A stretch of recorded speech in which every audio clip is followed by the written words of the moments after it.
ಈಗ ಬಂತು ನೋಡಿ ಮುಡ ಹಗರಣ. ಇದಕ್ಕೆ ತುಂಬಾ ಜನ ಕಾಯ್ತಾ ಇದ್ರು. ಆಮೇಲೆ ಈಗ ಸ್ಟೋರಿ ನೋಡಿದ ತಕ್ಷಣ ಈ ಕೆಲವು ಮೆಸೇಜ್ ಬರುತ್ತೆ, ಸೆಂಡ್ ಮೀ ಅದು ಬೇರೆ, ಸೆಂಡ್ ಮೀ ಬೇರೆ ಚಾನಲ್ ಹೌದು, ಬೇರೆ ಚಾನಲ್ ಅವರು ಈಗ ಸೆಂಡ್ ಮೀ ಅಂತ ಕಳಿಸ್ತಾರೆ. ತುಂಬಾ ಜನ ನೋಡ್ತಾ ಇದ್ದಾರೆ. ಆಮೇಲೆ ನಮ್ಮ ಅನೇಕ ಗೆಳೆಯರು ಕೂಡ ಇದ್ದಾರೆ, ಪೇಪರ್ಗೆ ಸಂಬಂಧಪಟ್ಟವರು ಕೂಡ ನೋಡ್ತಾ ಇರ್ತಾರೆ. ಅಂದ್ರೆ they are very much interested. ಯಾಕಂದ್ರೆ ಏನು ಇಷ್ಟೊಂದು ಅದ್ಭುತವಾಗಿ ಫಾಲೋ ಅಪ್ ಮಾಡ್ತಾ ಇದ್ರಿ ಅಂತ. ಆಮೇಲೆ ಇಂಥ ಸ್ಟೋರಿಗಳನ್ನ ಫಾಲೋ ಅಪ್ ಮಾಡೋದು ಇಂಪಾರ್ಟೆಂಟ್ ಅಲ್ಲ, ನೀವು ಜನರಿಗೆ ಭಾಳ ನಿಖರವಾಗಿ ಭಾಳ ಈಸಿಯಾಗಿ ಹೇಳೋದು ಭಾಳ ಇಂಪಾರ್ಟೆಂಟ್. ವೀಕ್ಷಕರು, ಇವತ್ತು ಹೇಳ್ತೀನಿ, ಇವತ್ತು ನಾವು ಏನು ಬಿಡುಗಡೆ ಮಾಡ್ತಾ ಇದ್ದೀವಿ ಅಂತಂದ್ರೆ ಡೇ 1 ಏನು ಬಿಡುಗಡೆ ಮಾಡಿದ್ವಿ ಹೇಳಿ? ವೈಟ್ನರ್ ಹಾಕಿರೋದು. ಎರಡನೇ ದಿವಸ ಯಾವುದು ಬಿಡುಗಡೆ ಮಾಡಿದ್ವಿ ಹೇಳಿ? 50-50 ಅನುಪಾತದಲ್ಲೇ ನನ್ನ ಸೈಟ್ ಬೇಕು ಅಂತ ಕೇಳಿದ್ರು. 60-40 ಬೇಡ ಮತ್ತು ದುಡ್ಡು ಬೇಡ, 50-50 ಅಲ್ಲ. ಮೂರನೇ ದಿವಸ ನೆನ್ನೆ ಏನು ಬಿಡುಗಡೆ ಮಾಡಿದ್ವಿ ಹೇಳಿ? ಡಾಕ್ಟರ್ ಯತೀಂದ್ರ ಅವರು ನಡಾವಳಿಯ ಸಭೆಯಲ್ಲಿ ಭಾಗಿಯಾಗಿದ್ರು. ಹಾಗಾಗಿ ತಾಯಿಗೆ ಕೊಡುವಂತ ಸೈಟ್ ನಲ್ಲಿ ಅವರು ಕೂಡ ಭಾಗಿಯಾಗಿದ್ರು ಅಂತ ಹೇಳಿ. ಇವತ್ತು ನಾವು ಬಿಡುಗಡೆ ಮಾಡುವಂತ ದಾಖಲೆ ಏನ್ ಗೊತ್ತಾ ವಿಶೇಷತೆ? ನೀವೇನ್ ಹೇಳ್ತಾ ಇದ್ರಿ? ಬಿಜೆಪಿ ಅಧಿಕಾರಾವಧಿಯಲ್ಲಿ 14 ಸೈಟು ಬಂತು ಅಂದ್ರೆ 2020ರಲ್ಲಿ ಆ ನಿರ್ಧಾರ ಕೈಗೊಳ್ಳಲಾಯಿತು. ನಿನ್ನೆ ನಾವು ಬಿಡುಗಡೆ ಮಾಡಿದ್ವಲ್ಲ, ಯಾರು ಯತೀಂದ್ರ ಸಿದ್ದರಾಮಯ್ಯ ಇದ್ದಾಗ ನಿರ್ಧಾರ ಕೈಗೊಳ್ಳಲಾಯಿತು. ಬಿಜೆಪಿ ಕಾಲಾವಧಿಯಲ್ಲಿ ಬಂತು. 2020ರಲ್ಲಿ ಹಾಕಿದ್ರೆ ಯಾರಿದ್ದದ್ದು? ಅಲ್ಲಿ ಯತೀಂದ್ರ ಸಿದ್ದರಾಮಯ್ಯ ಕೂಡ ಇದ್ರು ಅಂತ. ಆದರೆ ಈ 14 ಸೈಟ್ ಕೊಡುವಂಥ ವ್ಯವಸ್ಥೆ ಇದೆಯಲ್ಲ, ಆ ನಿರ್ಧಾರಗಳಾಗಿದ್ದು ಬಿಜೆಪಿ ಕಾಲಾವಧಿಯಲ್ಲಿ ಅಲ್ಲ, ಕಾಂಗ್ರೆಸ್ ಕಾಲಾವಧಿಯಲ್ಲಿ. ಆಗಲೂ ಕೂಡ ಸಿದ್ದರಾಮಯ್ಯನವರು ತಮ್ಮ ಅಧಿಕಾರವನ್ನ ದುರುಪಯೋಗ ಪಡಿಸ್ಕೊಂಡ್ರ ಅನ್ನುವಂಥ ರೀತಿಯ ರೆಕಾರ್ಡ್ ಇವತ್ತು ನಿಮ್ಮ ಮುಂದೆ ಇಡ್ತಾ ಇದ್ದೀವಿ. ಅಂದರೆ ಮತ್ತೊಮ್ಮೆ ಹೇಳ್ತಾ ಇದ್ದೀನಿ, 2024ರಲ್ಲಿ ಬಿಜೆಪಿ ಅಧಿಕಾರಾವಧಿಯಲ್ಲಿ ಅದು ಸಿಕ್ಕಿರ್ಬೋದು 14 ಸೈಟು. 2020ರಲ್ಲಿ ಯಾರು ಯತೀಂದ್ರ ಸಿದ್ದರಾಮಯ್ಯ ಆ ಸಭೆಯಲ್ಲಿದ್ದಿರ್ಬೋದು. ಆದರೆ 2017ರಲ್ಲೇ ಇಂಥ ಒಂದು ನಿರ್ಣಯವಾಗಿತ್ತು. ಎಷ್ಟು? 2017ರಲ್ಲಿ ಮುಖ್ಯಮಂತ್ರಿ ಯಾರು? ಸಿದ್ದರಾಮಯ್ಯ. ಹೌದು. ಈಗ ರೆಕಾರ್ಡ್ ನಿಮ್ಮ ಮುಂದೆ. ರಿಪಬ್ಲಿಕ್ ಕನ್ನಡದಲ್ಲಿ 4ನೇ ದಿನವೂ ಸರಣಿ ಸುದ್ದಿ ಸ್ಫೋಟ. ಕೆಲವೇ ಕ್ಷಣ ಮತ್ತೊಂದು ಬಿಗ್ ಬ್ರೇಕಿಂಗ್ ನ್ಯೂಸ್. 4ನೇ ದಾಖಲೆಯಲ್ಲಿ ಯಾರು ಎಕ್ಸ್ಪೋಸ್ ಆಗ್ತಾರೆ? 5ನೇ ದಾಖಲೆಯ ಸ್ಫೋಟಕ ಸತ್ಯ ಯಾವುದು? ಎರಡು ಕೊಡ್ತೀವಿ ಇವತ್ತು. ಮುಡಾ ಹಗರಣದ ಮತ್ತೊಂದು ದಾಖಲೆ ಬಹಿರಂಗ. 3 ದಿನದಲ್ಲಿ 3 ಎಕ್ಸ್ಕ್ಲೂಸಿವ್. 2 ಕೊಡ್ತೀವಿ ಇವತ್ತು, ಬ್ಯಾಕ್ ಟು ಬ್ಯಾಕ್ 2. ಆಗಸ್ಟ್ 21ರಂದು ವೈಟ್ನರ್ ಹಾಕಿದ್ದು. ಆಗಸ್ಟ್ 22ರಂದು ಸಿಎಂ ಪತ್ನಿ ಬರೆದ ಪತ್ರಕ್ಕೆ ಸಾಕ್ಷ್ಯ ಕೊಟ್ಟಿದ್ವಿ. ನಿನ್ನೆ ಮುಡಾ ಸಾಮಾನ್ಯ ಸಭೆ ನಡಾವಳಿಯ ದಾಖಲೆ ರಿಲೀಸ್ ಮಾಡಿದ್ವಿ. 20/11/2020 ನಡೆದಿದ್ದ ಸಭೆಯ ದಾಖಲೆ ರಿಲೀಸ್. ಅದು ನಿನ್ನೆ ತನಕ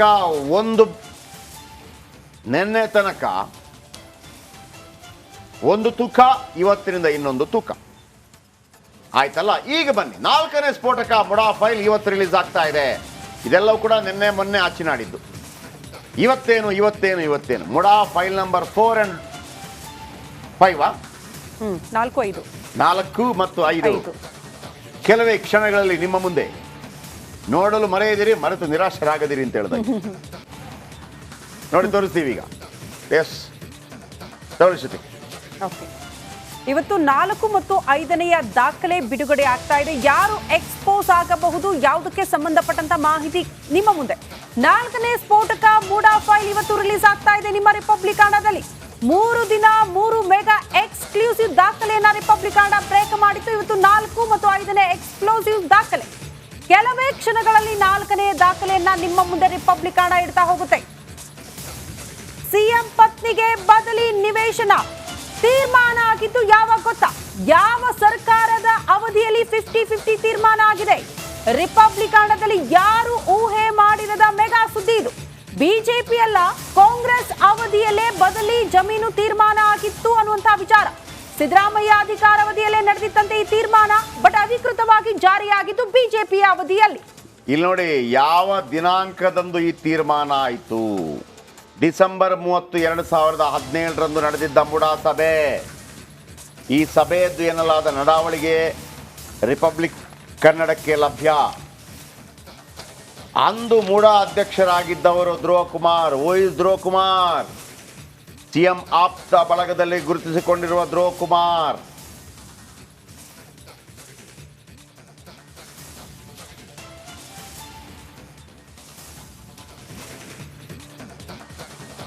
ಈಗ CM ಪತ್ನಿ ಬದಲಿ ಜಮೀನು ತೀರ್ಮಾನ ಆಗಿದ್ದು ಯಾವಾಗ? 50-50 ಕೊಡೋಣ ಅಂತ ತೀರ್ಮಾನ 2014ರಲ್ಲಿ ಪತ್ರ ಬರೀತಾರೆ. ಹೌದು. ನನಗೆ ಅದೇ ಜಾಗದಲ್ಲಿ 50-50 ಕೊಡಿ ಮತ್ತು ಆ ಜಾಗದಲ್ಲಿ ಕೊಡಿ. ಈ ತೀರ್ಮಾನ ಆಗಿದ್ದು ಯಾವಾಗ? 2020ರಲ್ಲಿ ಓಕೆ ಕೊಡೋದಕ್ಕೆ ತೀರ್ಮಾನ ಆಗುತ್ತೆ. 50-50 ಕೊಡೋಣ ಅಂತ ತೀರ್ಮಾನ ಮಾಡಿದ್ದು ಯಾವಾಗ? ಎಸ್, ಅದು ತೀರ್ಮಾನವಾಗಿದ್ದು ಕಾಂಗ್ರೆಸ್ ಅವಧಿಯಲ್ಲಿ ಸಿದ್ದರಾಮಯ್ಯ ಮುಖ್ಯಮಂತ್ರಿ ಆಗಿದ್ದಾಗ.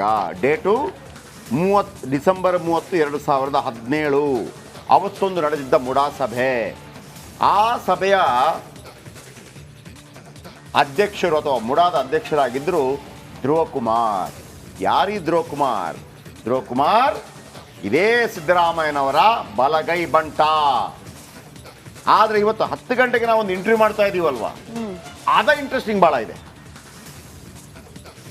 ಅದರಲ್ಲಿ ಇವತ್ತು ಯಾರು ಮಾತಾಡ್ತಾರೆ ಅನ್ನೋದು ವೆರಿ ಇಂಟ್ರೆಸ್ಟಿಂಗ್. ಹೌದು. ಬೆಂಕಿ ಸಂದರ್ಶನ. ಆ ಉತ್ತರ ನೀವು ಕೇಳ್ಕೊಂಡ್ಬಿಟ್ರೆ ನಾವು ಕೇವಲ ದಾಖಲೆ ಬಿಡುಗಡೆ ಮಾಡೋದಲ್ಲ, ಸುದ್ದಿ ಕೊಡೋದು ಮಾತ್ರವಲ್ಲ, ಇಂಚಿಂಚು ಮಾಹಿತಿ ಕಲೆ ಹಾಕ್ತೀವಿ. ಇವತ್ತು 10 ಗಂಟೆಗೆ ನಾನು ಆ ಸುದ್ದಿ ಕೊಡ್ತೀವಲ್ಲ ನಾವು, ಆ ಇಂಟರ್ವ್ಯೂ ನೋಡಿ. ಅದಾದ ನಂತರ ಅವರ ಮನೆ ಮುಂದೆ ಕ್ಯೂ ಇರುತ್ತೆ, ಬೇರೆ ಬೇರೆ ಚಾನಲ್ಗಳದ್ದು. ನಮ್ಮ ಆಫೀಸ್ ಮುಂದೆ ಕ್ಯೂ ಇರೋದಿಲ್ಲ, ನಮ್ಮ ಆಫೀಸ್ ಮುಂದೆ ದಾಖಲೆ ಕೊಡಿ ಅಂತ ಕ್ಯೂ ಇರುತ್ತೆ. ನಾವೇನು 10 ಗಂಟೆಗೆ ಇಂಟರ್ವ್ಯೂ ಮಾಡ್ತೀವಿ ಇದೇ ವಿಚಾರಕ್ಕೆ ಸಂಬಂಧಪಟ್ಟ ಹಾಗೆ. ಹಾಗಂತ ಅದು ಧ್ರುವ ಕುಮಾರ್ ಅಲ್ಲ, ಹೇಳ್ಬಿಡ್ತೀನಪ್ಪ. ಧ್ರುವ ಕುಮಾರ್ ಅಂದ್ಕೋಬೇಡಿ, ಅದು ಬೇರೆ. ಕಾಂಗ್ರೆಸ್ ಅವಧಿಯ ತೀರ್ಮಾನ ಬಿಜೆಪಿ ಸರ್ಕಾರದಲ್ಲಿ ಜಾರಿ ಆಗುತ್ತೆ. ಅಂದ್ರೆ ಡಿಸೆಂಬರ್ 30, 2017ರಂದು ಒಂದು ಮುಡಾ ಸಭೆ ನಡೆಯುತ್ತೆ. ಆಮೇಲೆ ಅದು 2020-11-2020ರಲ್ಲಿ ಸಭೆಯಲ್ಲಿ 14 ಸೈಟ್ಗಳು ತೀರ್ಮಾನ ಆಗುತ್ತಲ್ಲ, ಅವತ್ತು ಇವರು ಕೂಡ ಇರ್ತಾರಲ್ಲ, ಯಾರು? ಯತೀಂದ್ರ ಸಿದ್ದರಾಮಯ್ಯ. ಆದರೆ ಅದರ ಹಿಂದೆನೇ ತೀರ್ಮಾನ ಆಗಿತ್ತು. 2017ರಲ್ಲೇ 50-50 ಕೊಡೋದು ಅಂತ ತೀರ್ಮಾನವಾಗಿತ್ತು. ತೀರ್ಮಾನ ಆಗಿದ್ದು ಮುಂದುವರೆದಿದೆ ಅಷ್ಟೇ. ನೋಡಿ ರೆಕಾರ್ಡ್, ಇಲ್ಲಿ ನೀವು ನೋಡ್ಬೋದು ರೆಕಾರ್ಡ್. ಆ ಸಭೆಯ ಮತ್ತೊಂದು ಮಾಹಿತಿ ಕಲೆ ಹಾಕಿದ್ದೀವಿ. ಅವತ್ತು ಮುಡಾ ಅಧ್ಯಕ್ಷರಾಗಿದ್ದವರು ಧ್ರುವ ಕುಮಾರ್. ಇವರ ನೇತೃತ್ವದಲ್ಲಿ ಅವತ್ತು ಡಿಸೈಡ್ ಆಗುತ್ತೆ, 14 ಸೈಟ್ ಕೊಡೋಣ. ಯಾರಿಗೆ? CM ಅವರ ಪತ್ನಿಗೆ. ಹಾಗಿದ್ರೆ ಅಧಿಕಾರ ದುರುಪಯೋಗ ಆಗಿದೆಯಾ ಇಲ್ವ ಅಂತ ಹೆಂಗೆ ಹೇಳ್ತೀರಿ? ಆಗಿರಬಹುದು. ಯಾಕೆ? ಆಗ CM ಮುಖ್ಯಮಂತ್ರಿ ಆಗಿದ್ರು, ಸಿದ್ದರಾಮಯ್ಯ ಮುಖ್ಯಮಂತ್ರಿ ಆಗಿದ್ರು. That's it. ಈಗ ಇದು ಕೂಡ ಮತ್ತೊಮ್ಮೆ ಅಂದರೆ ಯಾವಾಗ ಎಲ್ಲ ಈ 14 ಸೈಟ್ಗಳಿಗೆ ಸಂಬಂಧಪಟ್ಟ ಹಾಗೆ ಪಾಸಿಟಿವ್ ಆಗಿರುವಂಥ ರೀತಿಯಲ್ಲಿ, ಸಿದ್ದರಾಮಯ್ಯನವರ ಫ್ಯಾಮಿಲಿಗೆ ಪಾಸಿಟಿವ್ ಆಗುವಂಥ ರೀತಿಯಲ್ಲಿ ತೀರ್ಮಾನಗಳಾಗಿದೆ. ನೋಡಿ, ಮತ್ತೊಮ್ಮೆ ಹೇಳ್ತಾ ಇದ್ದೀನಿ, ಯಾವಾಗ ಸಿದ್ದರಾಮಯ್ಯ ಫ್ಯಾಮಿಲಿಗೆ ಅಥವಾ ಸಿದ್ದರಾಮಯ್ಯನವರ ಪತ್ನಿಯವರಿಗೆ ಪಾಸಿಟಿವ್ ಆಗುವಂಥ ತೀರ್ಮಾನಗಳಾಗಿದೆ, ಆಗ ಎಲ್ಲ ಸಿದ್ದರಾಮಯ್ಯನವರು ಅಧಿಕಾರದಲ್ಲಿದ್ದರು. 1997 ನೋಟಿಫಿಕೇಶನ್, ಅದಾದ ನಂತರ ಡಿನೋಟಿಫಿಕೇಶನ್ ಆಗುತ್ತೆ, ಆಗ ನೀವು DCM. 2004ರಲ್ಲಿ ಖರೀದಿ ಆಗುತ್ತೆ, ಆಗ ನೀವು DCM. ಆಮೇಲೆ ಅದನ್ನು ಕೃಷಿ ಭೂಮಿ ಅಂತ ಚೇಂಜ್ ಆಗುತ್ತೆ, ಆಗ ನೀವು DCM. ಆಮೇಲೆ 2014ರಲ್ಲಿ ಅವರು ಪತ್ರ ಬರೀತಾರೆ, ಆಗ ನೀವು CM. 2017 ಡಿಸೆಂಬರ್ 30 50-50 ಕೊಡೋದಂತ ತೀರ್ಮಾನ ಆಗುತ್ತೆ, ಆಗ ನೀವು CM. ನೀವು ತೆಗೆದುಕೊಂಡ ನಿರ್ಧಾರವೇ, ಅಂದ್ರೆ ನಿಮ್ಮ ಅವಧಿಯಲ್ಲಿ ತೆಗೆದುಕೊಂಡ ನಿರ್ಧಾರವೇ ಬಿಜೆಪಿ ಅವಧಿಯಲ್ಲಿ ಅನುಷ್ಠಾನಗೊಳಿಸಿತು. ಇದು ಹೆಂಗೆ ಅಂತಂದ್ರೆ, ದುಡ್ಡು ಬಿಡುಗಡೆ ಆಗಿದ್ದು ಶ್ರುತಿ ಮುಖ್ಯಮಂತ್ರಿ ಆಗಿರುವಂಥ ಅವಧಿಯಲ್ಲಿ, ಆಮೇಲೆ ಕಟ್ಟಡ ಕಟ್ಟಿದ್ದು ನಿಮ್ಮ ಅವಧಿಯಲ್ಲಿ, ಎಲ್ಲ ಕಟ್ಟಡ ಎಲ್ಲ ರೆಡಿ ಆಗಿದೆ. ಓಪನಿಂಗ್ ಸೆರೆಮನಿ ಆಗಿದ್ದು ಬಿಜೆಪಿ ಸರ್ಕಾರದ ಅವಧಿಯಲ್ಲಿ. ಹಿಂಗಾಗೋಗ್ಬಿಡುತ್ತೆ. ಇದು ಇವತ್ತಿನ ಎಕ್ಸ್ಕ್ಲೂಸಿವ್. ವಿಜಯ್ ನಮ್ಮೊಂದಿಗೆ ನೇರ ಸಂಪರ್ಕದಲ್ಲಿದ್ದಾರೆ. ವಿಜಯ್, ಈ ಮೂಢ ವಿಚಾರಕ್ಕೆ ಸಂಬಂಧಪಟ್ಟಾಗೆ ಈ ಜನರಿಗೆ ಈ ವಿಚಾರವನ್ನು ತಿಳಿಸೋದಕ್ಕೆ ಎಷ್ಟೆಲ್ಲ ತಲೆ ಕೆಡಿಸ್ಕೊಂಡಿದ್ದೀರಿ? ಆ ತಲೆ ಕೆಡಿಸ್ಕೊಂಡಿರೋ ವಿಚಾರವನ್ನು ಈಗ ಜನರಿಗೆ ಹೆಂಗೆ ಹೇಳ್ತೀರಿ? ಅಜಯ್ ಪ್ರಕಾಶ್, ಮೂಢ ವಿಚಾರ ಸಂಬಂಧಪಟ್ಟಂತೆ ಬಗದಷ್ಟು ಹೊಸ ದಾಖಲೆಗಳು ಬರ್ತಾ ಇರುವಂತದ್ದು. ಇಲ್ಲಿ ಒಂದು ಕ್ಲಿಯರ್ ಆಗಿ ಜನರಿಗೆ ಅರ್ಥ ಆಗುವಂತ ರೀತಿಯಲ್ಲಿ, ಮೊದಲು ಮೂಢ ನಿವೇಶನ ಈ ಹಗರಣ ಬೆಳಕಿಗೆ ಬಂದಾಗ ನನಗೂ ಅದಕ್ಕೂ ಯಾವ್ದು ಸಂಬಂಧ ಇಲ್ಲ, ಈ ವಿಚಾರ ನನ್ಗೆ ಗೊತ್ತೇ ಇರ್ಲಿಲ್ಲ ಅಂತ ಮುಖ್ಯಮಂತ್ರಿ ಸಿದ್ದರಾಮಯ್ಯ ಹೇಳಿದ್ರು. ಆಗ ನಾವು ಸಹ ಅದ್ ನಂಬಿದ್ವಿ. ಅಂತಂದ್ರೆ ಹೌದು, ಮುಖ್ಯಮಂತ್ರಿ ಸಿದ್ದರಾಮಯ್ಯ ಗೊತ್ತಿರ್ಲಿಲ್ಲ, ಇದು ಬಿಜೆಪಿ ಕಾಲದಲ್ಲಿ ಇವ್ರು ಗೊತ್ತಿಲ್ಲದೆ ಆಗಿರುವಂತ ಪ್ರಕರಣ ಅಂತ. ಆದ್ರೆ ಒಂದೊಂದೇ ದಾಖಲೆ ಹೊರ ಬರ್ತಾ ಇರುವಂತದ್ದು, ಒಂದು ವೈಟ್ನರ್ ಸಂಬಂಧಪಟ್ಟಂತೆ ಹಾಕಿರುವಂತದ್ದು. ಅದಾದ ನಂತರ ಮುಖ್ಯಮಂತ್ರಿ ಸಿದ್ದರಾಮಯ್ಯ ಅವ್ರ ಪತ್ನಿ ಖುದ್ದು ನನಗೆ ಬದಲಿ ನಿವೇಶನ ಬೇಕು, ನಿಮ್ಮ ಬದಲಿ ಪರಿಹಾರ ಬೇಡ, ಮಾರುಕಟ್ಟೆ ದರದಲ್ಲಿ ಪರಿಹಾರ ಬೇಡ ಅಂತ ಖುದ್ದು ಅವರು ಅರ್ಜಿ ಹಾಕಿರುವಂತದ್ದು ಸಂಬಂಧಪಟ್ಟ ದಾಖಲೆ ಬಹಿರಂಗ ಆಯ್ತು. ಈಗ ಬರ್ತಾ ಇರುವಂತದ್ದು 2017ರಲ್ಲಿ ಮುಖ್ಯಮಂತ್ರಿ ಸಿದ್ದರಾಮಯ್ಯ ಆಗಿದ್ದಂತ ಸಂದರ್ಭದಲ್ಲಿ ಅವರ ಆಪ್ತ ಧ್ರುವ ಕುಮಾರ್ ಮೂಡ ಅಧ್ಯಕ್ಷರಾಗಿದ್ರು. ಆಗ್ಲೇ ಕೂಡ ಪಾರ್ವತಿ ಅವರಿಗೆ ಬದಲಿ ಜಮೀನು ಕೊಡುವ ಸಂಬಂಧಪಟ್ಟಂತೆ ಆಗ ಕೂಡ ಪ್ರಸ್ತಾಪ ಆಗಿ ನಿರ್ಧಾರ ಆಗಿದೆ. ಅಲ್ಲಿ ಒಂದು ಇಂಟ್ರೆಸ್ಟಿಂಗ್ ವಿಚಾರ, ಆ ಮೂಡದಲ್ಲಿ ಆದಂತ ನಿರ್ಣಯ ನಡಾವಳಿಯಲ್ಲಿ ಒಂದು ಮಾತನ್ನ ಹೇಳ್ತಾರೆ, ಹೌದು ಇದು ಡಿನೋಟಿಫಿಕೇಶನ್ ಆಗಿದೆ, ಇದ್ರಲ್ಲಿ ಸಂಬಂಧಪಟ್ಟಂತೆ ಕೆಸರೆ ಗ್ರಾಮದ ಜಮೀನು ಮೂಡಗೆ ವಶಪಡಿಸಿಕೊಳ್ಳಲಾಗಿದೆ, ಆ ಒಂದು ಡೆವಲಪ್ಮೆಂಟ್ ಇದಕ್ಕೆ ವಶಪಡಿಸಿಕೊಳ್ಳಲಾಗಿದೆ ನಿವೇಶನಕ್ಕೆ, ಲೇಔಟ್ಗೆ. ಆದ್ರೆ ಇದಕ್ಕೆ ಬದಲಾಗಿ ಅಭಿವೃದ್ಧಿ ಪಡಿಸದ ಅಂದ್ರೆ ನಾನ್ ಡೆವಲಪ್ಡ್ ಏರಿಯಾದಲ್ಲಿ ಜಮೀನನ್ನ ಕೊಡ್ಬೇಕು ಅಂತ ತೀರ್ಮಾನ ಆಗಿತ್ತು. ಪ್ರಶ್ನೆ ಉದ್ಭವ ಆಗುವಂತದ್ದು, ಆಗ ಸಿದ್ದರಾಮಯ್ಯ ಗೊತ್ತಿರ್ಲಿಲ್ವಾ ಅಥವಾ ಮೂಡದಲ್ಲಿ ಈ ಆದ ನಂತರ ಮುಂದಿನ ಮೂಡದಲ್ಲಿ ಅಭಿವೃದ್ಧಿ ಪಡಿಸಿರುವಂತ 14 ನಿವೇಶನಗಳನ್ನು ಯಾಕೆ ಕೊಟ್ರು? ಮತ್ತು ಆ ಸಂದರ್ಭದಲ್ಲಿ ಮುಖ್ಯಮಂತ್ರಿ ಪರಮಾಪ್ತ ಧ್ರುವ ಕುಮಾರ್ ಅಧ್ಯಕ್ಷರಾಗಿದ್ರು. ಅವರಿಗೆ ಬೇಕಾದ ರೀತಿಯಲ್ಲಿ ಈ ರೀತಿ ತೀರ್ಮಾನ ಕೈಗೊಂಡ್ರ?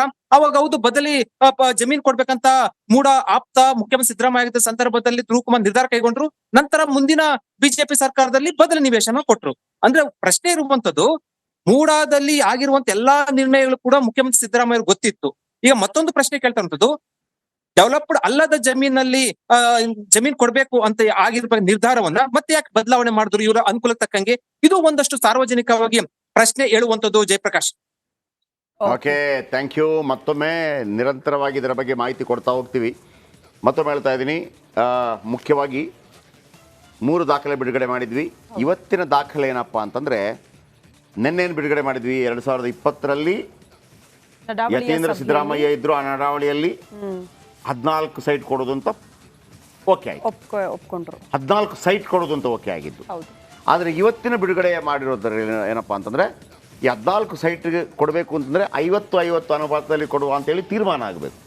ಇವತ್ತಿನ ದಾಖಲೆ ಏನಪ್ಪ ಅಂತಂದ್ರೆ, ಸಿದ್ದರಾಮಯ್ಯನವರು ಮುಖ್ಯಮಂತ್ರಿ ಆಗಿದ್ದ ಅವಧಿಯಲ್ಲಿಯೇ ಅವರ ಆಪ್ತರಾಗಿರುವಂಥ ಧ್ರುವ ಅವರು ಮುಡಾದ ಅಧ್ಯಕ್ಷರಾಗಿರುವಂಥ ಅವಧಿಯಲ್ಲಿಯೇ 50-50 ಕೊಡೋಣ ಅಂತೇಳಿ ತೀರ್ಮಾನ ಆಯಿತು. ಆ ತೀರ್ಮಾನ ಅಂತಂದ್ರೆ 14 ಸೈಟು ತೀರ್ಮಾನ ಆಗಿದೆ 20ರಲ್ಲಿ. ಆದರೆ 50-50 ಕೊಡೋಣ ಅಂತ ತೀರ್ಮಾನವಾಗಿದ್ದು ಸಿದ್ದರಾಮಯ್ಯನವರು ಮುಖ್ಯಮಂತ್ರಿ ಆಗಿದ್ದ ಕಾಲಾವಧಿಯಲ್ಲಿ.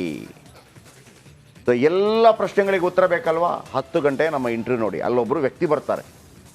ಇದೊಂದು ಬೆಂಕಿ ಸಂದರ್ಶನ ಇವತ್ತು. ಅದಾದ ನಂತರ ನಾನು ಮತ್ತೊಮ್ಮೆ ಹೇಳ್ತಾ ಇದ್ದೀನಿ, ರೆಕಾರ್ಡ್ಗೆಲ್ಲ ಸೆಂಡ್ ಮೀ ಅಂತ ಕಳಿಸ್ತಾರೆ.